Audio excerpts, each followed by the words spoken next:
So one could do this problem by selecting an example for x. For example, x is, say, root 7, because they tell us x is an irrational number. And I can test the answer choices and eliminate which are not true, because they're saying must be true under all circumstances. So ax cubed in this case would be root 7 multiplied with itself 3 times. That gives me 7 root 7, which is irrational, so that's a possibility. X squared would be, squaring this would be 7. That is not an irrational number. In fact, that's rational. So B is out. C is x plus x, which would be 2 root 7. That's irrational, so that's a possibility.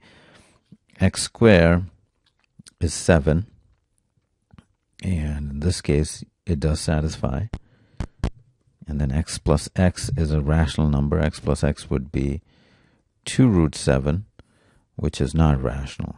So E is out. So we have 3 left here, and I need to come up with more examples.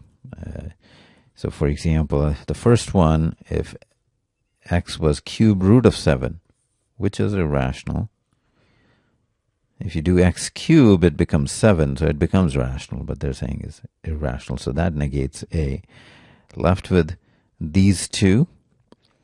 And here, if I picked x to be 4th root of 7, then x squared, I'm looking at choice D, would become square root of 7, which is irrational. So that eliminates that. We're left with C. So that's one way to do it. I mean, it still work.